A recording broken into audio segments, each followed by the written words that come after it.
Chapter 8. It was that kind of morning where a person did not want to get out of bed. It had been a short nap from an exhausting night. Caffeinated all day and feeling tired but awake all night. Obi had crawled into bed 2 hours after midnight when he finished his tasks. However, sleep evaded him as freedom was denied a prisoner. He had dozed off briefly and his alarm chimed. Time for the 5 a.m. workout session to begin. He took a quick warm shower and got into his clothes. This was a cold morning, and he needed a bit of coffee to knock off the sleep and slack and strain. 18 minutes after he woke up, he was on the run towards the gym. The entire Pinerine neighborhood was waking up. Many people needed to be out at work early in the morning. In a suburban area where house prices averaged $500,000, how could an average couple acquire a property and not have to work to death? The waking pattern and lifestyle was a personification of the 21st century society. The homeless slept in front of offices and shops throughout the city center till daybreak. They never have to worry about rent or mortgages. Yet, the wealthy and respected in society had to wake up long before the sun rises to prepare for work. All humans were created equal, until they married. If you make the wrong choices, you might need to end an exhausting day with an argument at home before going to bed or an argument after you wake up. Obi ran past a house where he had heard an argument between a loud male and female voice at least once. Well, that is never his business. He had read somewhere that in some marriages, the parties just love the arguments and fights. It did not make sense. His policy was to take a step back when two conditions occurred in his relationships. First, when he had to go elsewhere for his biological and intimate needs when in a relationship. And, when the arguments are just going on and on without stopping. Alas, boys grow.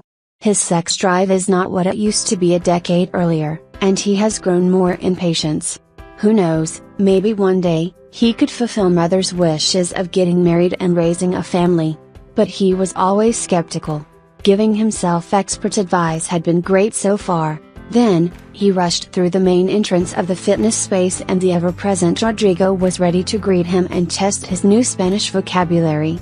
Obi's elitist background and rich theoretical knowledge always helped him to draw inferences from Latin words into the Spanish linguistical context. They exchanged pleasantries, but the other room of the gym was open and there were audible voices of someone who appeared to be taking professional instructions. That was where the ellipticals were in the gym.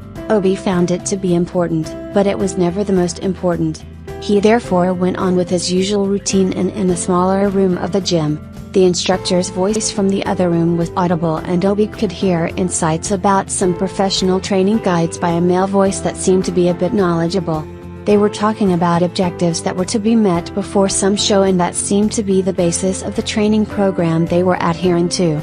The students seemed to have a foreign accent, maybe European or Latin American. Definitely not a first language speaker. She seemed to be asking curious questions and asking for periodic breaks. The trainer was more of an encourager who used the big event they were all anticipated as the motivating factor. Obi worked on his abs and upper body in his first 20 minutes. Sensing the first class might congest the other room and the new student might distort his routine, he moved into the room and without looking or saying a word to the instructor or his student, he got onto the ellipticals and started his advanced running routine. He continued consistently for the 5 minutes he had allotted for that. That was just enough before the stroke of the hour. The final task was the mountain climbers. As he got off the ellipticals, he turned around and took a quick look at the instructor and his student. The instructor seemed to be professional, but not very much adept to the world of fitness. He was probably doing it to stay afloat financially. Average height and southern in outlook. Then his gaze turned to the student. The quick gaze lasted a little longer than it did with the trainer. She was a stunning beauty with a really beautiful figure. Not European, although she could pass for a Southern European. But definitely Latin, Venezuelan? Maybe. That is where all the beauty queens are from. Then he thought of Miss Columbia. Now he knew the objective was either a pageant, a major television or film auditioning or a modeling show. He tried to concentrate with his mountain climbs. The only good thing about the mountain climbs that day was that he could bend and take a good look at the cutie. But he had to put himself in order and get on with his training. Thankfully, More people came into the gym and he could steal a few gazes at this beauty without giving himself up as some jerk. In no time, his schedule was over. But this time, he wished he could stay a bit longer. However, to avoid ridiculing himself, he had to step out and check out. Rodrigo was at his usual position and in his usual role. Rodrigo, who is the new gym member. Obi asked him, "Senor Parker, that is Val, she is a model and she moved into the neighborhood a few days ago.